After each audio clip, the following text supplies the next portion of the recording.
알면 편한 심리학 알편심 오늘의 이야기 시작합니다. 안녕하세요. 심리상담연구소 마음을 거닐다 소장 마거입니다. 안녕하세요. 이것저것 다 하는 심리학 박사 대박사입니다. 네, 저희가 오늘 알편심에서 새로운 코너를 소개하려고 하는데요. 이름하여 모두의 심리학입니다. 모두의 심리학이요. 네. 저희 모두가 다 참여할 수 있다는 그런 의미죠. 그렇죠.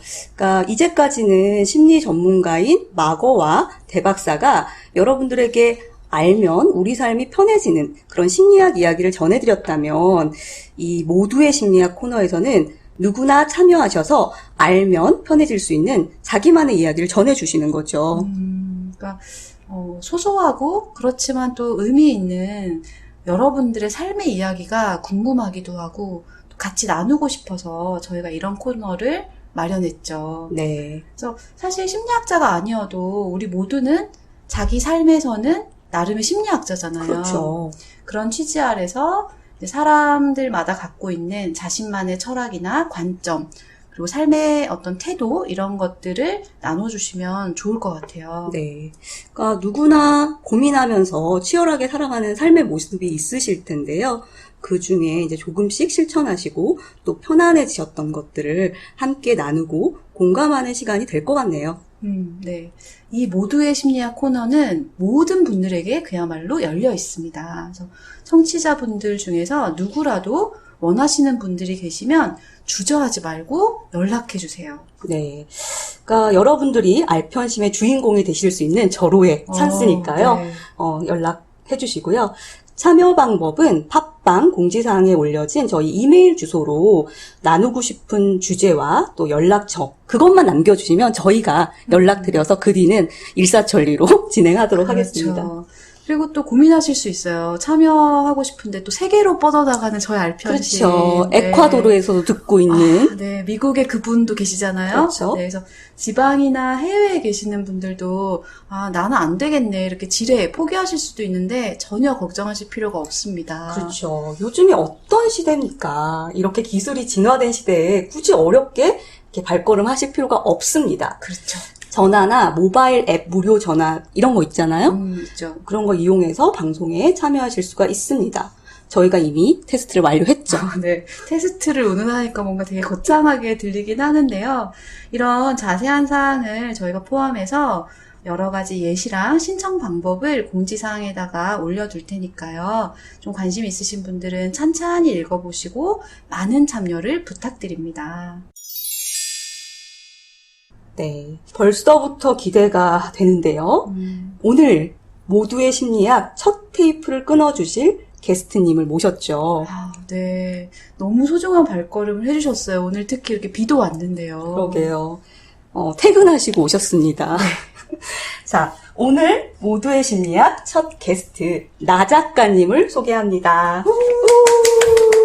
안녕하세요. 나 작가입니다. 네. 나 작가라고 불러달라고 저희한테 미리 말씀하시긴 했는데 사실 성이 나 씨는 아니시죠? 네, 나 씨는 아니고요. 저는 나는 작가다 그런 의미로 나 작가로 오늘은 불러주시면 좋겠습니다. 네. 나 작가님은 사실 저희 알편심의 애청자이기도 하세요. 네. 훌륭하십니다. 네. 좋은 글을 쓰시겠어요? 네. 그러니까 닉네임에서 여러분들도 느끼셨듯이 작가님이신데요. 이력이 특이해요. 나 작가님께 직접 소개 좀 부탁드려도 될까요? 네, 저는 낮에는 평범한 회사원이고요. 퇴근 후에는 돈이 안 되는 글을 쓰고 있는 작가입니다. 네. 투잡이시네요. 네. 근데 돈이 안 되신다니 이걸 투잡이라고 해도 될지. 어떤 글을 쓰고 계시는지 여쭤봐도 될까요? 사실 제가 쓰고 싶은 거는 드라마인데요.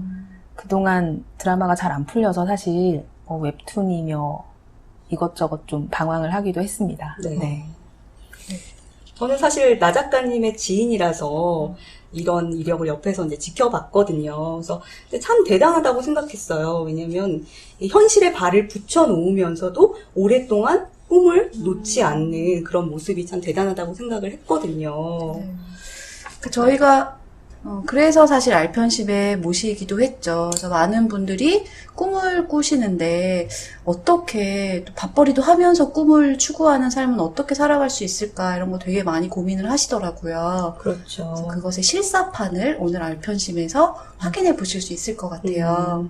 사실 이 나 작가님이 약간 겸손하게 말을 했지만 이따 말씀을 드리겠지만 그렇게 글로써 또 아무것도 안 된 것도 아니에요. 뭔가 성과를 이뤘어요. 어떤 성과인지 기대하시면서 들으셔야겠네요. 네. 그래서 나 작가님 이렇게 어려운 발걸음 해주셨는데요. 오늘 저희 알편심 청취자들에게 어떤 주제로 이야기를 해주시고 싶은지 조금 소개 좀 부탁드릴게요. 네. 제가 좀 전에 돈이 안 되는 글을 쓰고 있다고 말씀을 드렸는데, 그게 사실 저에겐 아직 이루지 못한 꿈이거든요. 그래서 꿈에 대해서 얘기를 해보고 싶은데요. 어렸을 때 저희가 많이 들은 얘기는 꿈을 크게 가져라. 꿈이 있어야 된다. 이런 얘기를 많이 듣는데, 이렇게 막상 크고 나니까 꿈이 있는 사람이 오히려 되게 현실이 초라해 보이고 불행하다는 얘기를 하시더라고요. 그래서 꿈이 있는 사람은 과연 행복한가? 아니면 불행한가? 이런 얘기를 한번 나눠보고 싶습니다. 네. 맞아. 꿈을 꿀 때는 좀 행복한 것 같은데 그게 현실로 딱 손에 잡히지 않으면 더 초라해지고 너무 꿈은 멀리 있는 것 같고 지금 현실이 너무 답답하고 맞아요. 이럴 수 도망가고 있죠. 싶고 오히려 그럴 수도 있죠. 네. 너무 공감되는 이야기네요. 그래서 아직 저도 이루지 못한 꿈이 있는 사람으로서 제가 겪은 꿈이 주는 행복과 또 좌절에 대해서 여러분들과 이야기를 나누면 좋을 것 같아요. 네. 기대가 많이 됩니다. 네. 나 작가님, 직장 다니시면서 글을 쓰셨다고 했는데요. 네. 언제부터 글을 쓰셨고, 직장 생활은 얼마나 되셨는지. 나이가 살짝 공개될 것 같긴 한데요. 네, 직장 생활은 한 18년 정도 됐고요.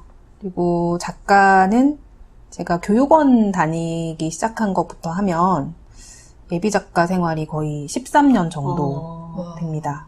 그러니까 거의 회사 다니고 한 5년, 4, 5년 지난 네. 다음부터 꿈을 네. 향해 달려오셨군요. 그러니까 작가 생활 13년도 굉장히 놀랍지만 사실 직장 생활 18년도 보통 아닌 것 같거든요. 네. 쉽진 않았습니다. 어떻게 버티셨어요?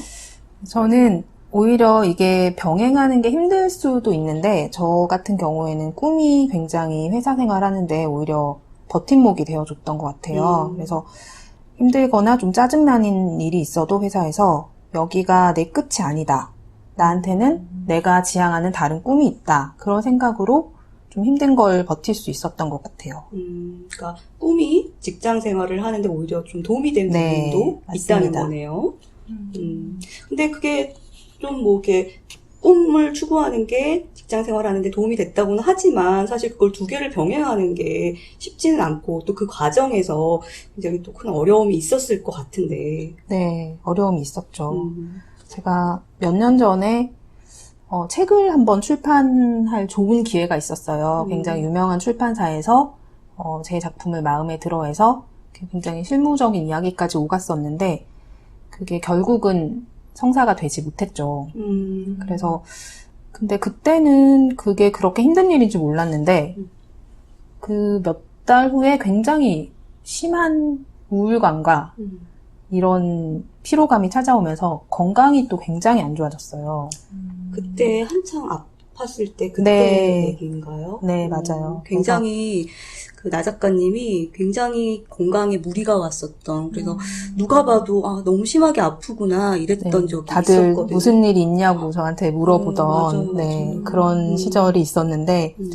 그때 정말 힘들었어요. 그래서 아무도 만나고 싶지가 않고 집 밖을 나가기도 싫고 진짜 매일 밤 울었던 것 같아요. 네, 매일 울고 다음날 아침에 눈 뜨는 게 너무너무 두렵고 그랬거든요. 근데 네, 근데 그래서 그때 휴직을 사실 하고 싶었어요. 회사를 좀 쉬고 싶었는데 우리나라 의사 선생님들이 굉장히 엄격하시더라고요. 그래서 이 휴직은 안 된다. 진단서 써줄 정도가 아니다라고 네. 그랬어요? 회사를 계속 나가고 뭐 본인이 조금 뭐 외근을 줄이던지 뭐 이렇게 조금 신체적으로나 심리적으로나 스트레스가 덜한 업무 조정을 하는 거는 회사 내에서 하고 회사를 계속 나가라고 이렇게 진단서를 못 끊어준다고 하셨는데 지금 생각해보면 그때 억지로라도 이렇게 바깥을 나가서 회사 사람들이랑 부딪히고 그래서 부대끼면서 좀 그래도 우울증이 더 악화되는 거는 막을 수 있지 않았나 그런 생각도 지금 들기는 해요. 네. 그러니까 당시에 그게 이제 진단 기준에는 맞지 않았지만 제 기억으로는 사실 그걸 얘기해도 되나요? 네, 굉장히 괜찮아요. 얼굴에 네. 전면에 굉장히 누가 봐도 참 이게 무슨 일이지 할 정도의 엄청 그걸 뭐라고 하죠? 트러블이 피부 그러니까 트러블. 피부 트러블 그러니까 피부 트러블이라고 말할 수 없을 정도의 얼굴에 전면에 다 덮었었어요. 그래서 저 같으면 밖에 못 나올 것 같은데 되게 용기 있게 또 나와서 회사를 다니더라고요. 네. 근데 그래서 진단은 안 됐지만 사실 회사 다니기 힘든 상황이었을 것 같아요. 특히 또 여자고 그런데. 네, 맞아요. 근데 사실 좀 간절히 바라셨던 일이 무산되기도 한데다가 몸도 그렇게 불편하셨고 네. 사실 또 직장 가서 막 편하게 말씀하실 수도 없었을 거 아니에요. 내가 이래서 우울하다던가 힘들다던가. 네. 근데 그런 시간들을 어떻게 그래도 견디셨는지 되게 궁금해지네요. 네. 어른들 말씀이 시간이 약이다 그런 말씀이 있는데 어느 정도 그 말에 동의는 하는 것이 굉장히 힘들었지만 나가서 또 사람들과 지내는 동안은 그게 네 예전처럼 이렇게 생활이 되고 근데 집에 돌아오고 또 다음날 똑같은 뭐 일상이 반복된다 이런 걸 생각하면 굉장히 밤에는 기분이 가라앉고 힘들고 그때는 이게 우울증이다 이런 생각도 못했어요. 그렇게 매일 밤 울면서도 그런데 지나고 나서 보니 그때 굉장히 심각한 우울증이었구나 이런 생각이 들더라고요. 근데 시간이 지나면서 조금씩 익숙해진 것 같아요. 그냥 그 생활에 조금 익숙해졌고 몸도 조금씩 굉장히 더딘 속도지만 나아지기도 했고 그리고 지금도 돌아보기가 되게 사실 저는 그때가 끔찍하거든요. 그때를 자세히 생각하고 싶지는 않아요. 네. 근데 그때 굉장히 스스로에 대해서 많이 질문을 하고 내가 어떤 사람인가에 대해서 알 수 있는 계기가 되기도 했거든요. 그리고 무엇보다 이제 바깥 출입도 덜하고 사람들도 덜 만나게 되고 그러니까 다른 생각 안 하고 글만 쓸 수 있었어요. 그러니까 저절로 그런 환경이 조성이 된 거죠. 그리고 그 덕분에 제가 나름 또 힘들다고 하는 공중파 공모전에 당선이 되는 공중파 그래서 제가 네. 성과가 있었다 그랬잖아요. 그러니까 공중파 방송국의 작가 그 드라마 작가 공모전에 당선되신 분이에요. 그게 낙타가 바늘구멍 보기보다 더 어렵다는. 진짜 너무 감동적인 게 그 어려운 시간들을 견뎌내신 것만으로도 그래서 이 자리에 지금 같이 앉아있는 것만으로도 너무 감격스러운데 그 사이에 어떤 뚜렷한 성과까지 있었다는 게 얼마나 본인은 또 노력을 많이 하셨을까. 그러니까 아픔을 견디면서 그리고 이건 좀 엉뚱한 얘기지만 역시 예술가들한테는 고통이 필요한가. 그러네요. 이런 생각도 한편으로 좀 드네요. 그러게요. 네. 되게 네. 가장 힘들었던 순간에 또 가장 기쁜 일이 찾아오는 걸 보니 또 대박사님 말씀이 맞는 것 같네요. 근데 이제 당선이 되셨다는 말씀을 들으니 그 이후로는 좀 탄탄대로 되는 거 아니에요? 제가 그 세계를 잘 몰라서. 그게 꼭 그런 줄 알았는데 저도 꽃길만 있는 건 아니더라고요. 그래서 그 이후에도 좀 우여곡절이 있었어요. 작품을 뭐 진행이 될 뻔하다가 또 엎어지기도 하고 또 한번 성사될 뻔하다가 엎어지기도 하고 그렇게 하면서 또 시간이 몇 년이 지나기도 했는데 그때 제가 배운 것은 어떤 순간순간의 좌절이나 그런 시련 때문에 내가 나 스스로를 괴롭히면 안 된다. 그래서 출판이 한번 엎어진 후에 제가 큰 시련과 좌절을 겪었잖아요. 근데 그 이후로는 이렇게 작품이 정말 방송이 될 뻔한 경우가 몇 번, 정말 눈앞에까지 왔던 적이 몇 번 있었는데 그때 엎어졌을 때는 사실 충격으로 생각하면 훨씬 더 커야 되거든요. 그렇죠. 원하던 거에 더 네, 가까웠으니까. 정말 원했던 일이기 때문에. 근데 제가 입었던 매상은 그때에 비해서는 훨씬 덜한 것 같아요. 그러니까 그만큼 그 기간 동안 단단해졌다라는 네, 얘기네요. 그런 내공이 생긴 것 같습니다. 네. 스스로를 괴롭히지 않는다라는 말이 저는 되게 와닿았고, 이게 저희 알편심 모두의 심리학에서 좀 더 자세히 다뤄지면 많은 분들이 도움을 받으실 수 있을 것 같아서 좀 궁금해져요. 어떻게 괴롭히시다가 이제는 어떻게 안 괴롭히시는지. 네. 네, 좀 네. 자세히 듣고 싶네요. 네. 생각해보면 예전에는 저에 대해서 불만이 참 많았던 것 같아요. 왜 이렇게 빨리 못하지? 왜 이것밖에 못하지? 이 좋은 기회가 눈앞에 왔는데 왜 못 잡지? 그래서 저를 굉장히 많이 책망하고 스스로에 대해서 불만이 많았는데 이런 우여곡절을 제가 여러 차례 겪다 보니까 이 세상 일이란 것이 내 뜻대로만 되는 것이 아니고 또 내 노력만으로 잘 되는 것이 아니라는 거를 알게 됐어요. 그래서 저에 대한 불만, 왜 이렇게 못하나, 왜 이것밖에 안 되나 그런 원망을 이제 좀 덜하게 된 것 같아요. 예전보다는. 그러니까 그게 온전히 내 책임이다. 뭐가 안 되는 게 온전히 내 책임이다라고 생각하면은 나를 자책하면서 나를 괴롭힐 수밖에 없는데 안 되는 건 다 내 탓이니까요. 근데 이 안 되는 게 여러 가지 상황적인 요인들, 뭐 때가 안 맞아서 그러기도 하고 맞아요. 이게 운 때도 또 되게 귀인이네요, 중요하다. 귀인. 그러니까 그런 것들이 여러 상황이 영향을 미쳐서 되고 안 되고가 결정된다라고 생각하면 나한테 책임을 돌리는 거를 덜 할 수 있고 좀 더 편해지게 될 수 있다라는 말씀으로 들리네요. 네, 맞아요. 그리고 그 과정에서 제가 또 깨달은 것이 하나 있는데 어떤 경우든 가장 중요한 거는 나라는 사실. 네, 그 사실을 절감을 했어요, 정말. 그래서 일도 아니고 꿈도 아니고 내가 가장 중요하다. 되게 중요한 말이네요. 감동적인 말이네요. 그렇죠. 그러니까 꿈이 중요하지만 꿈도 나보다 앞서는 건 아니다. 네, 이런 말이네요. 맞아요. 네. 그래서 그 사실을 깨닫고 나니까 회사든 글쓰기든 사람이든 뭐가 됐든 절대 나를 상처내거나 다치도록 내버려둬서는 안 되겠다. 그런 마음가짐을 먹게 됐어요. 내가 제일 중요하니까 나를 그쵸. 지키는 것도 내가 되어야겠다. 그러니까 나를 갉아먹으면서까지 뭔가를 지킬 필요는 없는 거잖아요. 내가 있고 꿈이 있고 글이 있고 뭐 다른 사람이 있는 거지. 맞아요. 내가 이렇게 막 갉아먹어지고 위축되면서까지 그런 것들을 막 추구해야 된다 이런 거는 아니라는 되게 중요한 말씀을 해주시는 거네요. 네. 근데 참 안타까운 게 많은 사람들은 나를 갉아먹어서라도 뭘 열심히 해야 그게 진짜 열심히 하는 거라는 좀 잘못된 믿음이 있는 것 같긴 해요. 강박적인 거죠. 꿈을 쫓는 맞아요. 강박적인 태도인 거죠. 제가 예전에 그랬어요, 정말.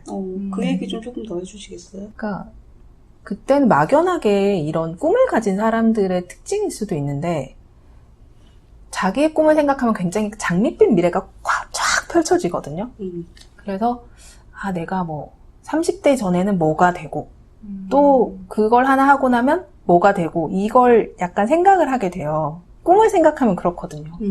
또 근데 또 그게 있어야지 또 꿈을 추구할 힘이 맞아요. 생기고. 네, 맞아요. 꿈은 항상 아름다우니까. 그러니까 내가 30대 가까이 됐는데 그 꿈 근처에도 못 갔을 때 굉장히 조급해지죠, 마음이. 불안해지고. 내가 생각한 대로 안 될 수도 있겠네? 그러니까 그러면 굉장히 조바심 나고. 네, 조바심 또 나고 슬퍼지기도 하고 이렇게 살아선 안 될 것 같고 내가 뭔가 잘못 살고 있는 것 같고 네, 그러니까 꿈이 도달하지 못했다는 이유만으로 지금도 충분히 열심히 살고 있는 나를 계속 네. 혼내면서 네, 그래서 그런 시기도 있었지만 이게 나를 갉아먹으면서까지 추구해야 할 것인가라는 깨달음에 도달하고 나를 먼저 지키는 네. 그런 결심을 하셨군요. 네. 근데 이제 이렇게 두 가지 일을 하게 되면 또 스트레스가 많은데 어떤 원칙? 이런 게 있을까요? 일단 저는 회사 생활과 제가 개인적으로 글 쓰는 시간은 분리를 하려고 애를 쓰고요. 그래서 회사를 벗어나는 순간 회사 일로는 스트레스를 받지 않으려고 굉장히 노력을 많이 해요. 네. 어떻게 노력을 하시나요? 이게 되게 청취자들한테 솔깃 솔깃한 팁이 될 수 있을 것 같아요. 회사 관계자는 모르셔야 네. 이게 도움이 될지 모르겠는데, 회사 사람들과 사적인 네트워크를 많이 만들지 않아요. 네. 그러면 퇴근을 한 후에 그 사람들을 계속 만나야 되면, 결국 회사 얘기 또 하거든요. 네. 그게 연장선이 되고, 그리고 내 개인적인 이런 비밀스러운 꿈도 오픈을 해야 되는 순간이 오고, 그렇기 때문에 저는 되도록이면 회사 사람들과는 그냥 뭐 일로서 일해야 될 건 하고, 회사 사람들과는 적정한 거리를 두면서 네, 지내고 있습니다. 그러니까 이거를 들으시는 분이 조금 이제 오해를 하실 수도 있는데, 이제 이런 투잡을 하게 되고 또 회사를 다니면서 꿈을 병행하면 이 나 작가님이 회사 일을 좀 소홀히 하는 게 아닐까 이런 걱정을 하시는 분도 있을 수도 있거든요. 근데 제가 옆에서 지켜본 바로는 회사에서도 능력자예요. 인정받고 있어요. 부끄럽네요. 그러니까 자기 그 회사 시간 내에서는 철저하게 회사 일에 또 몰두를 한다는 거죠. 맞아요. 그러니까 지금 말씀하신 것도 회사 일이 있는데 일을 안 하겠다는 게 아니라 그냥 사적인 네트워크에 네. 대해서는 좀 내가 더 중요한 일이 있으니까 그렇죠. 이 일에는 약간 에너지를 덜 쓰겠다라고 결심하셨다는 거잖아요. 그러니까 우선순위를 명확히 하셨다는 네. 걸로도 들리네요. 네. 알편심 청취자다우시네요. 네. 그래서 저희가 또 초대를 네. 한 거겠죠. 네. 그러니까 회사 생활은 사실 뭐 모든 회사가 같지는 않지만 그래도 어느 정도 그려지는 그림이라는 게 있잖아요. 아, 이렇게 하고 계시겠구나. 그런데 이 작가의 삶은 사실 되게 동경하는 삶이기도 하고 되게 은밀하게 느껴지고 되게 궁금해요. 그리고 드라마 작가는 또 더더군다나 그러니까요. 좀 더 네. 좀 은밀하죠. 네. 뭔가 베일에 쌓여있는. 그래서 네. 그런 작가의 삶이 어떤지 약간 청취자들을 위해서 좀 얘기를 더 해주시면 좋을 것 같아요. 네, 고달픈 삶이죠. 네. 사람들은 겉으로 보면 저도 그런 줄 알았거든요. 굉장히 화려하고, 인정받고, 돈도 잘 벌고, 이름도 날리고, 그런 직업인 줄 알았는데, 일단 작품이 나오기까지 굉장히 많은 사람의 평가와, 네, 훈수가 들어가는 작업이더라고요. 네, 혼자서만 쓰는 게 아니고, 드라마 작가는 특히, 이제 뭐 방송국 편성도 받아야 되고 하니까, 감독이나 뭐 제작사나 그런 방송국 높으신 분들의 평가를 피할 수가 없어요. 네. 근데 그 과정에서 사실 제가 자존감이 많이 깎이기도 했거든요. 기억나요. 그 회의하고 돌아와가지고 뭐 이러이러한 피드백을 받았는데 너무 속상하다 이런 얘기도 종종 들었답니다. 네. 아니, 하소연을 저희- 많이 했죠. 그쵸. 그러니까 저희가 연구 하나만 해도 그게 내 자식이다 막 이러면서 논문 몇 장 안 되는 거 그 한 편 써도 되게 애지중지하고 심사위원이 이렇게 한마디만 날카롭게 평가해도 이 심사위원 누구야? 막 부들부들 막 이러잖아요. 그죠. 근데 사실 드라마 작품은 좀 더 호흡도 길 거고 약간 더 내면의 진솔함이 더 많이 담기고 그럴 것 같은데 거기에 어떤 평가를 받는다는 거 되게 뼈아플 것 같아요. 네, 저는 이제 그런 평가를 많이 받다 보니까 어느 순간 제가 너무 위축이 돼 있더라고요. 그래서 원래 별로 사람들 눈치 보는 타입이 아닌데 다른 사람 눈치를 엄청 보고 있는 거예요, 제가. 그래서 왜 이러지? 나 원래 이런 사람이 아닌데. 그래서 그럴 수밖에 없을 것 같아요. 특히 또 뭐 감독, 뭐 방송국 높으신 분들도 있지만 이게 또 시청자들의 맞아요. 또 이것도 맞춰야 되니까 네. 사람들의 반응에 하나하나 또 신경이 안 쓸 수가 없었을 네. 것 같아요. 그리고 또 약간 이런 후광 효과라고 해야 되나요? 그러니까 이미 이름이 있는 작가들은 약간 막장을 써도 맞아.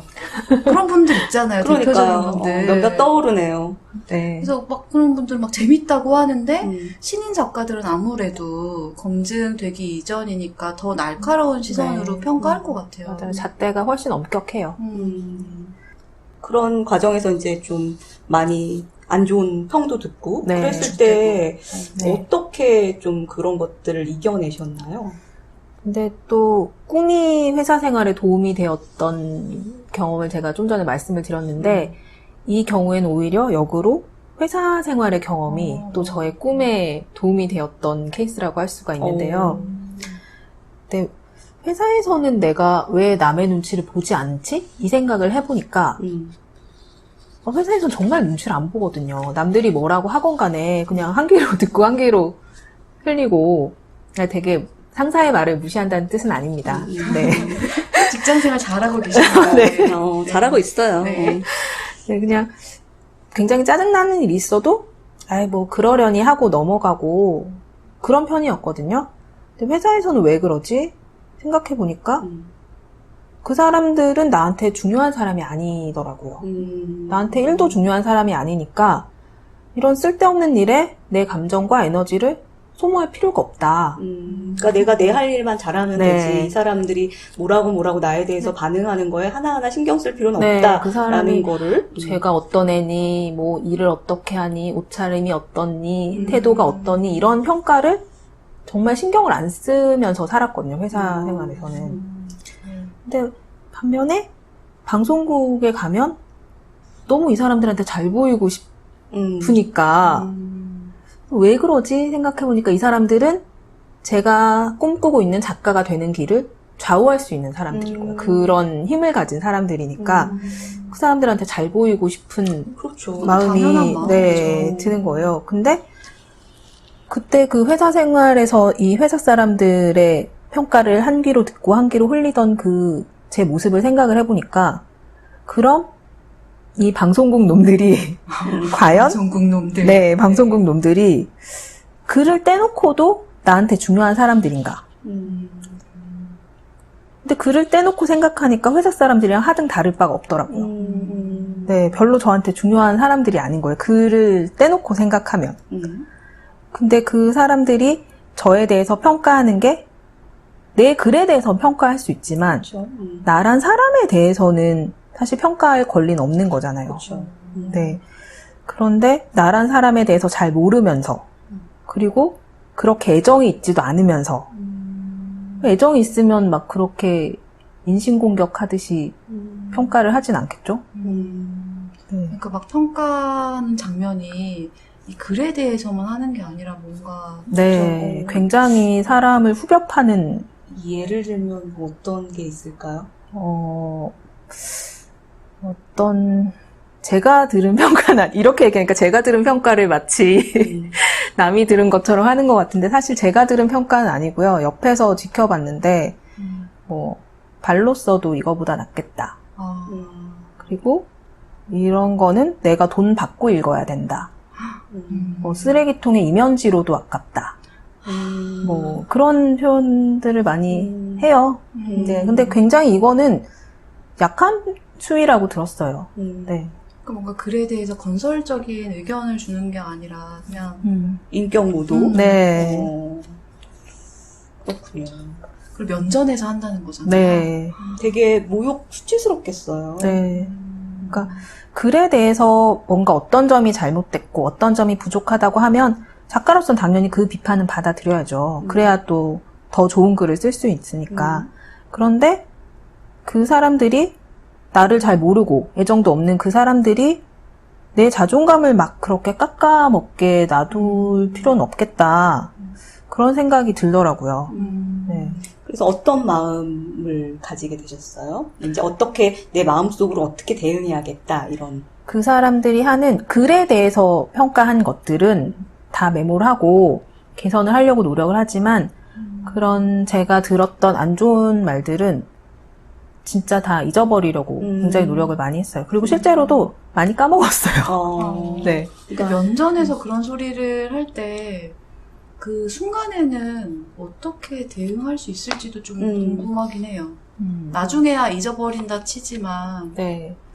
근데 대부분의 작가들이 약자잖아요. 그리고 신인 작가들은 더더구나 그렇고 그래서 앞에서 어떤 액션을 취하지는 못해요. 반박을 한다거나 뭐 자리를 박차고 일어난다거나 그렇게 하지는 못하고 근데 사실 사람이기 때문에 다 그게 남아있죠. 감정적인 게 남아있어서 방송가에서 많이 떠도는 말 중에 작가들이 이제 신인 작가가 뜨고 나면 변한다. 왜 유명 배우들이 뜨고 나면 변한다고 하듯이 그런 말이 많이 있거든요. 근데 작가들 사이에서는 이유가 있다. 신인 때 굉장히 서름을 많이 당했기 때문에 그게 본인이 이제 뭔가 선택할 수 있고 결정할 수 있는 자리에 오게 되면 뭐 당연히 자기를 공격했던 사람과는 일하고 싶지 않겠죠. 네. 막 거절도 하고. 그렇죠. 네. 또 세게도 말하고. 네. 좀 통쾌하게 느껴지긴 하는데요. 좀 갑질 좀 하고 그랬으면 좋겠다. 그쵸? 이런 마음도 들어요. 그런 사람들도 좀 갑질 좀 당해봐야죠. 네. 맞아. 방송국 놈들. 그러니까 좀 정리를 해보자면, 뭔가 비판?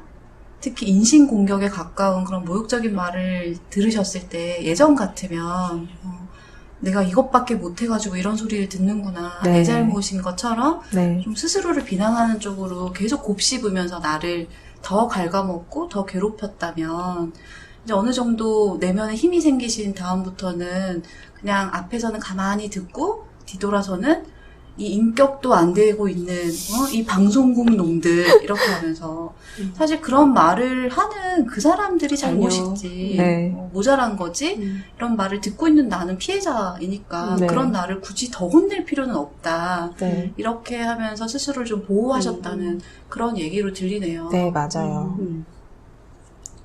네, 물론 제가 벌써 작가 준비를 한 지가 13년이 됐다고 말씀을 드렸잖아요. 꿈을 빨리 이루지 못하는 데서 오는 그런 자존감의 저하? 이런 게 있기는 해요. 근데 이거는 어쩔 수가 없는 것 같아요. 꿈을 가진 사람들로서는 그런 조급함과 불안감과 이런 자존감의 위협은 어쩔 수가 없는 것 같아요. 근데 제가 몇 년 사이에 이런 비관과 낙관의 사이클을 여러 차례 겪다 보니까 이런 조급증과 불안감을 느끼는 것도 지극히 정상적이라는 거를 제가 깨달았어요. 그러니까 그 조급과 불안은 나의 친구다. 네, 나는 굉장히 정상적인 상태다. 이거를 깨달아서 그냥 이건 닥치고 열심히 하는 방법밖에 없다. 그러니까 그냥 닥치고 열심히 해야겠다. 이런 생각으로 살고 있습니다. 그래요. 그러니까 보통 이렇게 꿈을 갖고 있는데 그 꿈이 빨리 이루어지지 않을 때 이렇게 조급하고 불안하면서 그 불안이 빨리 사라졌으면 그리고 또 상담에 와서도 그 너무 불안한데 이거 불안 좀 없앨 수 없을까요? 이런 분들도 계시는데 사실은 이런 상황에서 불안한 거는 어쩌면 너무나 당연한 거다. 맞아요. 자연스럽죠. 그래서 이 당연한 자연스러운 그런 내 마음의 상태를 받아들이고 열심히 하는 수밖에 없구나라고 네. 하면서 행동으로 옮긴다는 거네요. 그러니까 아무리 불안과 조급함이 자연스럽다고 해도 또 이런 감정이 몰아닥치면 네. 또 괴로우실 수도 있을 그럴 때도 텐데 있어요. 네. 어떻게 대처하시는지, 그러니까 불안이 왔을 때 이 불안을 어떻게 친구 삼아 가시는지 좀 구체적인 행동도 좀 궁금해요. 일단 저는 사람 만나는 걸 참 좋아해서 이렇게 뭐 마건님을 비롯한 주변에 좋은 지인들이 참 많거든요. 그분들한테 뭐 이야기를 하고 또 이야기를 듣고 그러면서 스트레스를 또 많이 풀고 그리고 그 주변에서 저를 굉장히 많이 응원을 해줘요. 제가 이걸 굉장히 오랫동안 하고 싶어 해왔던 걸 알기 때문에 그런 주변 사람들의 응원을 받으면 일단 조금 일시적이나마 좀 안정이 찾아오는 것 같고 아까 제가 약간 우스갯소리처럼 닥치고 열심히 하는 방법밖에 없다고 말씀을 드렸는데 정말 저는 이 방법밖에 없다고 생각을 해요. 불안할수록 그냥 열심히 해야 돼요. 네. 되게 중요한 두 가지를 얘기를 했어요. 그러니까 이제 스트레스를 받거나 굉장히 힘든 상황에서 우리는 그 사회적 지지라고 하잖아요. 그런 지지 체계, 지원 체제를 마련하는 게 되게 중요하고 또 많은 도움이 되거든요. 그걸 하나 마련해 놓으셨다는 거고 또 한 축에서는 이게 불안해 이런다고 해서 그 불안이 사라지진 않거든요. 그 불안을 일으킨 것을 조금 줄이고자 행동으로 옮기는 게 어쩌면 불안을 쫓는 가장 좋은 방법일 수 있는데 그 두 가지 축을 마련하셨다라는 점이 우리 청취자들에게 좀 도움이 될 수 있는 얘기인 것 같네요. 맞아요.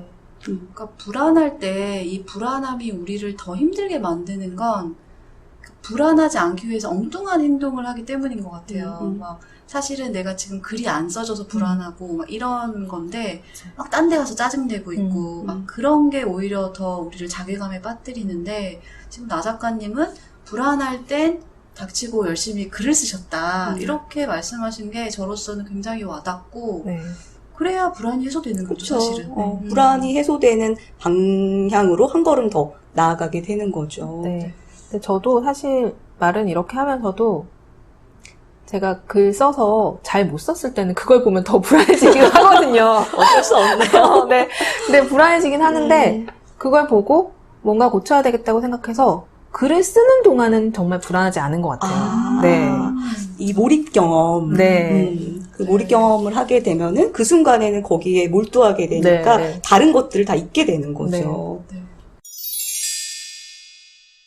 특히 저 같은 경우는 이제 같이 글을 쓰던 사람이 먼저 방송을 하거나 이렇게 등단을 하거나 그러면 굉장히 조급하거나 불안감이 확 몰려올 때가 있어요. 그럴 수 있죠. 네. 실제로 저 당선 동기 언니가 곧 방송을 하게 됐거든요. 근데 진심으로 축하는 해주면서도 마음 한편이 조금 나는 잘하고 있는 건가? 나는 괜찮은 건가?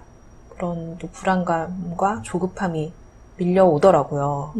충분히 또 그럴 수 있어요. 그렇죠. 네. 성인군자도 아니고 우리가 다 그죠. 또 이제 이게 저 멀리 있는 사람이 뭔가 이루면은 별로 상관이 없는데 맞아. 바로 내 옆에 있는 내가 아는 친한 사람이 나랑 같은 걸 하다가 먼저 앞서 나가면 이게 또 비교의 늪이라는 게 되게 사람을 힘들게 한단 말이에요. 근데 이 작가의 길이 굉장히 길게 봐야 되는 일이거든요. 그래서 그 당선 동기 언니도 같이 당선이 됐지만 그 언니가 당선 성적은 저보다 사실 조금 안 좋았어요. 그런 또 당선 성적도 있나 보네요. 네, 순위가 이렇게 공개되진 않지만 있긴 합니다. 네. 그러면 더 이제 또 기분이 좋진 않죠. 그치. 내가 좀 더 먼저 가야 될 것 같은데. 근데 이게 실력은 큰 차이가 아니고 정말 우리가 흔히 말하는 깻잎 한 장 차이 정도? 굉장히 미세한 차이고 그리고 언니가 뭐 성적은 그때 당선 성적은 저보다 안 좋았지만 방송은 저보다 먼저 하잖아요. 근데 또 나중에 후에 제가 히트작은 또 더 많이 내는 작가가 될 수도 있는 거잖아요. 그러니까 이거를 길게 보면 너무 일시적으로 이렇게 조급해하거나 불안해하거나 그럴 필요가 없다. 그래서 이 기분을 오래 가져갈 필요는 없는 것 같아요. 그러니까 순간에 그런 우리는 인간이니까 그런 감정이 들 수 있지만 또 이제 이성적으로 이제 이성이 작동하는 거네요. 이건 네. 긴 호흡으로 가져가야 하는 일이고 또 지금 이 순간의 어떤 성적이나 결과로 네. 이런 판단을 할 수는 없는 거다. 맞아요. 인생은 깁니다. 네, 좋은 교훈이네요. 길게 봐야 한다. 이거 너무 근본적인 질문이긴 한데 하루에 몇 시간 정도 투자하세요? 저는 예전에는 약 3시간 정도를 잡아놨는데 퇴근 후 3시간이요? 네, 근데 그게 되게 힘들어요, 사실. 그치. 그렇죠. 퇴근하고 나면 그냥 뻗기 일순데. 네, 확실히 이게 나이가 드니까 체력이 떨어져서 요즘은 1시간에서 2시간 정도로 잡고 있고 주말은 시간을 조금 더 투자를 많이 하고 있습니다. 1시간에서 2시간도 굉장히 큰 꾸준히. 거예요. 네. 그래서 저는 시간 개념보다는 비슷한 꿈을 가지고 계신 분이 있다면 목표량을 그냥 분량을 정해두는 게 조금 더 좋은 방법이라고 생각해요. 잘 써지는 날도 있고 잘 안 써지는 날도 있거든요. 그게 뭐 몸의 피로나 심리적 피로나 이런 것도 연관이 있고 그래서 내가 정말 하루에 10줄은 항상 쓰겠다. 혹은 5줄은 쓰겠다. 이걸 정해놓으면 정말 말도 안 되는 거라도 5줄, 10줄을 쓰게 되거든요. 그러면 다음날 보면 그걸 다 지워버려야 되는 날도 있지만 거기서 단어 하나를 또 살리는 때도 있어요. 그래서 저는 막 이렇게 작가들은 숱하게 이렇게 썼다 지웠다를 반복하게 되는 직업이거든요. 그래서 저는 시간보다는 분량을 정해놓을 것을 추천드리고 싶습니다. 저는 이 매일 꾸준히 하신다는 것 자체가 너무 대단하신 것 같고 사실 저희가 예전에 그 꾸물거림 자꾸 미루는 거 작심삼일 이 얘기도 했지만 계획은 누구나 그렇게 할 수 있잖아요. 퇴근 후에 1시간, 뭐 5줄 이렇게 할 수 있지만 그 갈등의 순간들이 분명히 있을 텐데 그 순간들을 또 어떻게 이겨내시는지도 또 궁금해요. 실제로 통하는 방법이 있는지. 갈등이 없는 건 아니겠죠? 그치. 있죠. 쓰고 싶지 않은 때도 있고. 쓰고 싶지 않을 때도 있고, 놀고 싶은 때도 있고, 그래서 매일 저도 꼬박꼬박 지키지는 못해요. 어기는 날도 있고, 그런데 요즘은 그래서 일기를 쓰는 습관을 만들었거든요. 그러면 집에 들어와서 이제 PC를 켜고, 그냥 한글 파일에 그냥 간단히 한 줄 정도, 한 줄, 두 줄 정도 적어요. 오늘 있었던 일을. 그럼 어떻게든 컴퓨터 앞에 앉게 되고, 그러면 일기만 쓰고 컴퓨터를 끌 수는 없으니까 또 뭔가 작업을 조금은 하게 되거든요. 네, 그렇게 그 작업을 할 수밖에 없는 환경을 조금 만들어 놓는 게 좋지 않을까. 개인적인 경험입니다만. 이것도 저희 꾸물거림 얘기할 때 나왔었죠. 그 환경 네. 조성하는 게 중요하다. 그리고 네. 작은 거라도 시작을 해야지 맞아요. 그게 이어져가지고 조금씩 더 쌓인다. 그 행동으로 이어진다라고 네. 말씀을 드렸는데 그걸 실천하고 네, 계시고. 약간 몸풀기처럼 그렇게 해서 본 작업에 들어가는 거죠. 그러니까 되게 조바심 날 수 있잖아요. 한 되게 오랜 기간을 네. 계속 같은 꿈을 위해서 노력하다 보면 더 잘해야 될 것 같고 막 대단한 걸 써내야 될 것 같은 그런 조바심에 시달릴 수도 있는데 이렇게 작은 어떤 하나의 행동으로 시작을 꾸준히 하고 계시다는 게 되게 의미 있고 감동적으로 다가오는 것 같아요. 나 작가님 말씀을 듣다 보니까 이제 궁금해지는 게 회사도 18년이나 다니셨고 한 직장을 18년 정도. 연도가 좀 약간 그렇긴 한데 네, 하필이면 또 그 연도라서 연도라서. 네. 그 쉬운 일은 아니잖아요. 네. 근데 또 꿈을 쫓은 기간도 또 13년이란 말이죠. 네. 그러니까 이렇게 되게 오랫동안 뭘 하시는 셈인데 이렇게 꾸준히 하는 성격? 이런 특성이 있으신 건가? 이런 궁금함도 들어요. 꼭 그런 것 같진 않아요. 저는 지금 생각해보면, 막 어렸을 때도 그렇게 가수들 막 열정적으로 쫓아다니거나, 그런 경험이 별로 없거든요. 그러니까 뭐 굉장히 막 열정적으로 빠지거나, 오래 그걸 뭐 하거나 이런 게 잘 없었어요. 생각해보면. 운동을 해도, 뭐 한두 달 하다가 이거 안 맞는 것 같아. 다른 거 하고. 그런 경험이 많았는데, 글 쓰는 일은 질리지가 않았어요, 한 번도. 단 한 번도. 네, 지금도 질리지 않아요. 그만큼 진짜 자기의 뭔가 열정을 담을 수밖에 없는 뭔가가 매력. 인생에서 하나씩 있나 봐요. 네. 강렬한 흥미 이런 게 있으신가 봐요. 근데 또 그 작가로서의 꿈은 너무나 재밌고 이러니까 하는데 일도 한 번도, 그러니까 이직은 중간에 네. 했지만 한 번도 안 쉬고 일을 쭉 했거든요. 네. 그건 뭐죠? 그거는- 좋아서 했다고 하기에도 그렇고. 그게 약간 일을 하면 규칙적인 삶을 살게 되거든요. 내가 원하지 않아도 이 강제적으로. 근데 거기에서 오는 굉장히 효율적인 시간 배분이 있어요. 네. 그리고 물론 경제적인 것도 뭐 빼놓을 수 없는 중요한 사유기도 하죠. 네. 그러니까 어떻게 보면 일을 놓치지 않고 꿈을 쫓으셨으니까 또 이렇게 오랫동안 꿈을 추구하실 수도 있지 않았나. 만약에 당장 생계가 위협받으면 네. 완전히 다른 길로 또 가게 되거나 이럴 수도 있는데 아마 어떤 균형점을 나름대로는 찾아서 오지 않으셨나 이런 생각도 들어요. 그래요. 근데 이제 오늘 우리가 작가님을 모셨으니까. 제가 작가님을 눈앞에서 보다니요. 그러니까 그것도 드라마 작가를. 그러니까요. 그래서 뭐 드라마 얘기를 또 안 해볼 수 없죠. 네, 너무 궁금해요. 그러게요. 그래서 작가님께서, 나 작가님께서 네. 인상 깊게 본 드라마 있으실까요? 뭐 어차피 나이가 공개됐으니까 뭐 옛날 드라마 얘기하겠습니다. 네. 저는 뭐 여기서 어머니와 고등어를 불렀는데요. 뭐. 저는 제일 재밌게 본 드라마 꼽으라고 하면 대장금이에요. 그 네. 한류 열풍을 네, 한류 불러일으킨. 열풍을 불러일으킨. 네, 괜히 한류 열풍을 불러일으킨 게 아니에요. 그 드라마는. 작품성이 굉장히 네, 뛰어났죠. 네. 그리고 제가 워낙 또 사극을 좋아해요. 역사도 좋아하고, 시대극도 좋아하고, 그래서 저의 니즈에 딱 맞아떨어지는 드라마가 아니었나. 네. 그래요. 그러면은 그 나 작가님께서 추구하는 어떤 드라마 뭐 내용이나 장르 이런 것들이 있을까요? 저는 요즘 쓰고 계신 거. 살짝 스포. 쓰고 있는 거요? 네.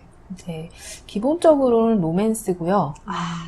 네, 약간의 미스테리가 가미되어 있습니다. 네. 재밌을 것 같아요. 근데 여기서 오픈을 할 수가 없어요. 네. 신문을 지금 맞아요. 노출하면 안 되기 때문에 아쉽네요. 네. 나중에 이제 드라마로 이제 나오게 되면 네. 저희 커피차 하나 보내드릴게요. 네, 그때 되면 제가 공개하죠. 뭐 그때 그 그럼요. 나 작가가 나였다. 아니라, 그럼요. 저희가 여기서 전격 그 속보 해가지고 네. 안내를 할게요. 네. 네. 저희는 이제 심리학을 하는 사람이라서 사람에 관심이 되게 많잖아요. 작가님도 비슷할 것 같아요. 네. 사람의 이야기를 쓰셔야 되니까. 네, 저도 주변에 이렇게 작가분들 만나보면 굉장히 사람에 대한 이 파악이 빠르더라고요.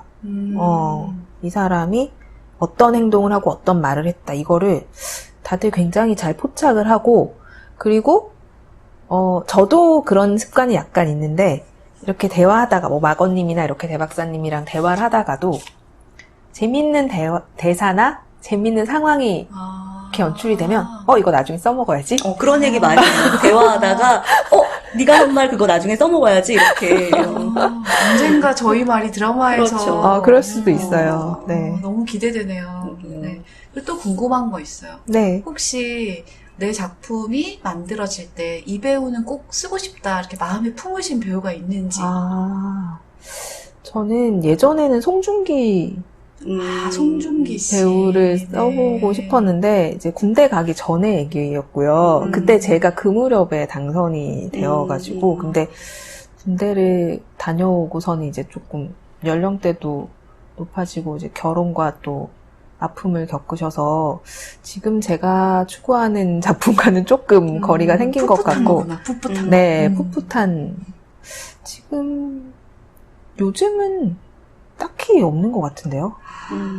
아쉽네요. 몇 분 추천해 주시겠어요, 두 분이? 저 중국 배우 추천해도 될까요? 제가 요즘 배 박사님이 중국 드라마에 빠져있대요. 아, 그래요? 제가 나중에 긴밀히 추천해. 진짜 한류를 노린? 네. 중국 진출도 진출하는 한 번에 하실 수 있도록 제가 네. 배우 하나 참한 배우예요. 네네. 로맨스에 딱 어울리는 그 배우 꼭 추천하고 싶습니다. 네. 네. 로맨스, 스릴러 이런 장르를 하시니 막장은 아니신 거네요. 네. 그래서 인기 끄실 수 있을지 시청률이 나올지 제가 좀 걱정이 됩니다. 그러니까 그래서 저희가 주변의 친구들끼리 이렇게 만났을 때, 야, 막장 써보는 건 어때? 요즘 막장이 그래도 욕은 먹으면서 그래도 사람들이 그래도 본다. 보잖아요. 욕하는 재미로 막장 보잖아요. 코드를 좀 넣어라. 막 이런 얘기를 또 하는데 사실 나 작가님 취향은 또 아니고 나름의 확고한 또 신념이 있어요. 네. 추구하는 드라마 모습이 있으시군요. 네. 근데 막장 얘기가 나와서 말인데, 제가 아는 작가분 중에 한 분도 이제 방송국에서 제안을 받고 막장을 써보려고 시도를 해보신 적이 있어요. 그런 것도 근데, 시도를 따로 하는구나. 네, 근데 그분이 본인은 막장이라고 생각해서 써갔는데, PD가 이것은 막장이 아니다. 너는 아직 버리지 못했다. 자기를 놓치게 됐다. 네, 그 얘기를 하더래요. 그래서 우리가 그때 알았죠. 막장도 아무나 쓰는 게 아니구나. 본인 안에 그 막장이 있어야 이게 글이 나올 수 있구나. 끌어내야 네, 되겠구나. 그 얘기도 하고, 사실은 방송국에서 또 막장에 대해서 비판을 많이 해요. 왜 이런 드라마를 왜 만들어야 되고, 이런 드라마가 왜 인기가 있고, 뭐 그런 얘기를 하는데, 그렇게 욕을 하면서 그런 막장 드라마를 보는 사람들의 심리는 뭔가, 이 얘기도 한번 하더라고요. 궁금할 것 그러네요. 같아요. 네, 근데 제 얘기는 아니고 방송국 놈들 중에 한 놈이 한 얘긴데요. 막장을 보면 사람들이 그런 위안을 얻는데요. 나보다 불행한 사람이 있구나. 그래, 저 사람은 나보다 더 불행하고, 이상해. 더 힘들고, 더 이상하고, 더 꼬였잖아. 나는 저거보단 낫잖아. 이런 자기 위안을 좀 얻는다고. 맞아. 그럴 수 있겠네요. 그쵸. 맞나요? 네, 그럴 수 일리가 있을 있는 것 같아요. 같아요. 네. 그러니까 그리고- 직접적으로 자기가 비교한다고 생각하지는 못하겠지만 그 묘한 위로가 있을 것 같긴 해요. 그리고 또 사람들은 좀 뭔가 그런 꼬인 것들? 이런 걸 보면서 욕을 하면서 내 안에 어떤 욕망, 뒤틀려진 욕망을 네. 투사하고 욕을 하면서 얻는 쾌감도 또 있을 맞아요. 것 같아요. 네. 그래서 막장을 쓰셔야겠네요. 어떤 코드를 아니에요. 저는 나 작가님이 좀 따뜻하면서도 또 어떤 저만 막장을 이런 분위기? 굉장히 이렇게 추리를 할 수 있고 인간의 심연을 이렇게 드러낼 수 있는 그런 좋은 드라마를 썼으면 하는 바람이에요. 또 그런 드라마도 또 인기가 있잖아요. 그럼요. 사실 저 막장 잘 안 보는 거 아시잖아요. 알아요. 네, 제가 그 되게 중국 드라마? 그렇죠. 막장 요소가 없어요. 그러니까. 네, 고구마 캐릭터가 아무도 없어요. 네. 그 사람마다 힐링 포인트가 다른 거죠. 그렇죠. 네. 또 궁금한 게 작가님들이라면 이렇게 좋아하는 대사? 마음속의 대사 그쵸. 이런 거 있을 것 명대사, 같아요. 네. 명대사. 작가 감성. 그렇죠. 네. 그런 대사 있으실까요? 명대사 무지 많죠. 무지 많은데 제가 최근에 읽은 것 중에 하나 기억에 남는 대사가 있어서 짤막하게 메모를 해왔거든요. 준비성. 네. 근데 이 드라마는 굉장히 오래된 드라마예요. 제가 시대극 좋아한다고 말씀을 드렸는데 일본의 드라마 중에 오싱이라는 드라마가 있어요. 오싱? 네, 오싱. 근데 굉장히 오래돼서 저도 직접 본 건 아니고요. 근데 이게 한국에서도 드라마화 된 적이 있어서 꽤 나이 드신 분들 사이에서는 유명한 드라마일 거라고 생각하는데 이게 오싱이 사람 이름이거든요. 오싱이라는 주인공이 집안이 굉장히 어려워서 부잣집에 식모살이를 가게 되는데 거기에 비슷한 또래의 딸이 있어요. 그 집에도. 네. 근데 친구가 되겠죠. 나이가 비슷한 또래고 하니까. 그런데 그 작은 마님이 그 딸의 어머니가 되는 이 부잣집의 작은 마님이 자기 딸이 식모랑 어울리는 게 싫었던 거예요. 그래서 굉장히 이제 싫은 티를 낸 거죠. 그래서 뭐라고 하니까 원래 이 오싱이라는 친구가 똑똑하고 하니까 그 집 할머니, 큰 마님이 공부를 좀 가르치고 시켜주고 있었는데 이 오싱이 작은 마님한테 그런 상처받는 말을 듣고 이제 공부를 안 하려고 포기를 해요. 그때 그 할머니가 오싱에게 해주는 말씀인데요. 굉장히 단순하지만 저한테는 이게 저의 상황과 맞아 떨어져서 기억에 남더라고요. 읽어드려도 될까요? 그럼요. 네. 너 자신을 좀 더 소중히 여겨라. 시시한 일로 기죽지 말고 자신의 미래를 만드는데 욕심을 내야 한다. 평범하지만 저는 이 말이 굉장히 와닿았어요. 네. 그러니까 명대사이기도 하고 또 나 작가님을 지탱해주는 어떤 격언? 네. 좌우명 같은 네. 걸 수도 있겠네요. 이때까지 살아오신 삶의 스토리가 다 여기 담겨 있는 것 같아요. 네. 저희가 이제 또 이렇게 드라마 얘기를 하다 흠뻑 보니까 빠져서. 그러게요. 시간이 이렇게 또 흘렀는데 이런 나 작가님과 뭐 똑같은 길은 아니더라도 이렇게 여러 가지 꿈을 쫓으면서 또는 현실에 이렇게 발을 붙이면서 여러 가지 병행을 하면서 이런 비슷한 고민을 하시는 분들이 있을 것 같아요. 네. 그런 분들에게 나 작가님이 전달해주고 싶은 메시지 이런 것들이 있을까요? 저는 지금 생각해보면 사실 제가 회사 생활과 이 작가로서의 생활을 굉장히 오래 병행해 왔잖아요. 근데 그만둘 걸 그랬나? 후회했던 적도 몇 번 있었고 사실 회사를. 네, 회사를 그만둘 걸 그랬나 후회했던 적도 있었고 실제로 그만둘 뻔한 적도 있었어요. 네, 당선이 됐을 때는 그만둘 생각이었기 때문에 근데 제가 스스로 파악할 때 저는 뭔가 안정적인 상황에서 글이 더 잘 써지더라고요. 그래서 만약에 지금 내가 추구하는 꿈이 따로 있고 그런데 뭐 현실적인 여건상 회사를 다녀야 되는데 꿈을 빨리 이루기 위해서는 회사를 그만둬야 될 것 같고 어떻게 해야 될까 고민이 되는 분이 있으시다면 저는 자신이 어떤 성향인지 회사를 병행하는 게 잘 맞는지 아니면 올인해야 되는 타입인지 그거를 본인의 성향을 잘 파악을 해보시고 거기에 맞게 움직이시기를 권하고 싶습니다. 그러니까 자기에 대한 분명한 이해가 선행되어야 또 어떤 결정도 할 수 있고 또 꿈도 병행을 할 수 있다라는 말씀으로 들리네요. 네. 많은 경우에 꿈을 꾸는 사람들은 많은 것 같아요. 그런데 이 꿈을 어떻게 하면은 가지고 움직일 수 있는지를 노력하는 분들은 많지 않은 것 같아요. 그러니까 고민만 맞아. 많이 하는 것 같은데 지금 나 작가님 말씀을 들어보니 병행이 답인지 아니면 꿈을 쫓는 게 답인지를 알려면 뭐든 시도해 보면서 네. 이게 나에게 맞는 방법인가를 한번 부딪혀볼 필요가 있다. 이런 생각도 드네요. 네. 그리고 제가 좀 주제 넘지만 조언을 한 가지 드리자면, 회사를 지금 다니고 계시는 분이라면 현재 자기가 하고 있는 일을 통해서 자기가 무엇을 얻고 있는지, 또 내가 회사에 기여할 수 있는 부분은 뭔지, 그걸 굉장히 객관적인 시각으로 좀 보셨으면 좋겠어요. 근데 저도 회사에서 가끔 그런 분들 있거든요. 대놓고 다른 공부하는 분들 있어요. 네, 저희 회사에서도 티나게 다른 꿈을 쫓는 분들이 있으시거든요. 근데 그런 분들은 평가가 좋지 못하죠, 당연히. 이게 물론 아까 뭐 회사의 평가를 한 귀로 듣고 한 귀로 흘려 듣는다고 했지만, 그거는 나의 개인적인 것에 대한 평가지, 업무에 대해서는 저는 그렇게 제가 부끄럽지 않게 회사 생활하고 있다고 자신하거든요. 그러니까 월급 받는 만큼은 충실하게 일을 해야 일과 꿈을 병행할 수 있다고 저는 생각합니다. 떳떳하게. 네. 오히려 눈치 보지 않고 할 수 있겠네요. 그런 회사 일도 제대로 안 되고, 네. 그런 분들이 또 꿈도 눈치 보면서 하게 되니까 맞아요. 또 잘 추구하기 어려울 수도 있을 것 같네요. 네. 근데 이게 두 가지를 어쨌든 병행하신다는 게 어마어마한 에너지가 필요한 거잖아요. 네.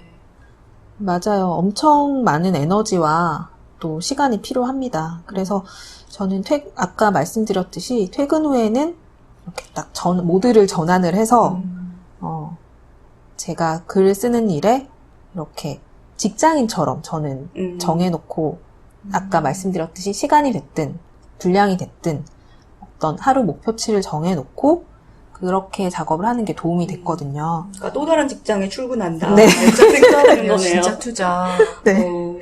이게 말처럼 쉽지는 않아요, 맞아요. 사실. 네, 되게 피곤한 날도 있고, 그리고 뭐 직장 생활을 하다 보면 야근을 할 수도 있고 회식을 할 수도 있고, 그러면 그 시간만큼은 못 하는 거거든요.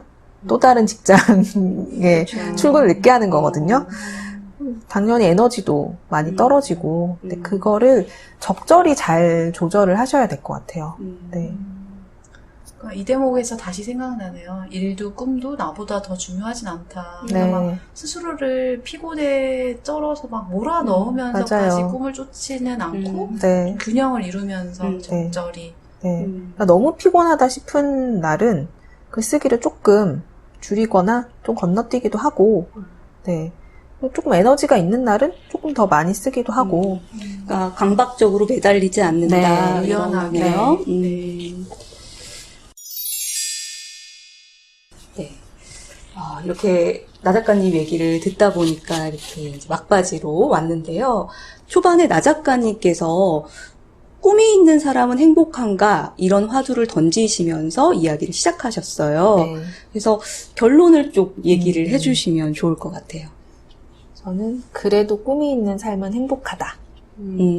라고 말씀드리고 싶습니다. 저 개인적인 경험을 오늘 많이 말씀을 드렸는데, 네, 힘든 고비가 말씀드린 것보다 많았어요, 사실은. 훨씬 더 많았어요. 맞아. 네. 그런데 그 꿈은 삶을 열심히 살게 해주는 원동력이었던 것 같아요, 저한테. 제가 아까 한번 말씀드렸듯이 저는 무슨 가수를 그렇게 열심히 쫓아다녀 본 적도 없고, 뭔가에 그렇게 막 미치도록 빠져본 경험이 많지 않거든요. 그런데 글 쓰는 일은 정말 잘하고 싶고, 열심히 하게 되고, 저절로 이것 때문에 게을러지지 않고, 그렇게 되더라고요. 그러니까 제가 뭔가를 열심히 한 기억은 글 쓰는 일이었던 것 같아요. 네. 그만큼 그게 너무 좋았다라는 네. 거네요. 그런데 어떤 경우에도 무리하면 안 된다는 말씀은 꼭 드리고 싶습니다. 제가 이게 몸이 아픈 것과 마음이 아픈 게 같이 찾아오더라고요. 네, 몸이 아프면 마음이 되게 약해지기도 하고, 또 마음이 되게 우울하고 이러면 그게 이렇게 몸으로 나타나기도 하고, 제가 그걸 겪어봤기 때문에 몸도 마음도 건강한 상태로 꿈에 다가가야 된다는 말씀을 전해드리고 싶습니다. 네. 그래서 모두의 심리학 하기를 되게 잘한 것 같아요. 그래서 꿈을 꾸고 계신 분들, 그리고 뭔가 노력하고 계시는 분들에게 다 의미 있는 어떤 이야기들이 다 남았을 것 같고요. 저한테는 개인적으로 이 강박 열정과 또 조화 열정이라는 게 있거든요. 이 개념에 살아있는 어떤 표본을 본 그런 기분이에요. 그래서 우리는 열정이라는 게 하나라고 생각하지만 심리학 연구에서는 이게 두 개라고 말을 해요. 그래서 어떤 사람은 강박 열정을 가지고 있고 어떤 사람은 조화 열정을 가지고 있어요. 강박 열정은 내가 이걸 왜 좋아하는지를 모르는 채로 이게 뭔가 나의 일부가 너무 강력하게 되어버린 거예요. 그래서 안 하면 불안하고 이거의 결과에 연연해서 너무 좋았다가 너무 나빴다가 그래서 대표적으로 강박열정을 가진 사람은 눈이 막 쌓인 날에도 사이클을 타고 나간다는 거예요. 위험을 감수하면서. 근데 반면에 조화 열정을 가진 사람들은 이 활동이 순수하게 좋긴 하지만 이게 나의 전부가 될 수는 없다. 그래서 이거를 즐거울 만큼 하는 거예요. 그래서 자기의 통제감을 상실하지 않아요. 이 활동이 나를 끌고 가도록 내버려 두지 않고 내가 언제까지나 이것을 조절해 나가면서 추구하는 그런 모습들을 보이거든요. 그래서 나 작가님께서 보여주신 모습이 어쩌면 강박열정에서 조화열정으로 이렇게 옮겨온 어떤 표본이 아니었나 하는 생각이 들었어요. 역시 대박사님답게 또 심리학 너무 아는 척했나 싶기도. 네. 근데 듣다 보면 정말 그거에 딱 맞아떨어지는 사례였던 것 같아요. 저는 이제 이 나 작가님과 굉장히 오랜 친구라서 사실 이런 나 작가님의 이런 경험들을 다 옆에서 지켜봤거든요. 그래서 다시 한번 또 이렇게 또 저희 게스트로 모셔서 얘기를 들으니까 또 참 내가 아는 것 이상으로 참 노력하고 또 힘든 시절을 겪어냈구나. 그래서 옆에서 친구로서 되게 뭐랄까 이런 말이 적절한지 모르겠지만 참 대견하다. 이런 생각을 하면서 들었던 것 같아요. 그러니까 오늘은 이 나 작가님이 가명을 쓰고 나오셨지만 조만간 정말 이름을 드러내놓고 좋은 작품으로 저희 청취자들과 만날 수 있는 날이 곧 올 것 같은 이 예감적 예감? 느낌적 느낌? 이게 드는 건 왜일까요? 네. 저희 알편심의 수많은 청취자분들께서 이제 마음 모아서 나 작가님의 앞날을, 꽃길을 응원하실 거고, 방송만 나와보십시오. 저희 청취자님들이 대단하지 않습니까? 열정이 대단해요. 내외에서도. 어느에서 듣고 막 이렇게 댓글 써주실 거예요. 따뜻한 댓글들. 리뷰 기다릴게요. 걱정하지 마십시오. 네. 오늘 알편심은 저희가 새롭게 마련한 모두의 심리학 코너로 진행을 했는데요. 오늘 알편심 어떠셨나요? 알게 되어 좀 편해지셨나요? 오늘은 꿈을 추구하는 나 작가님을 모시고 여러 가지 재미있고 또 유익한 이야기를 나눴는데요.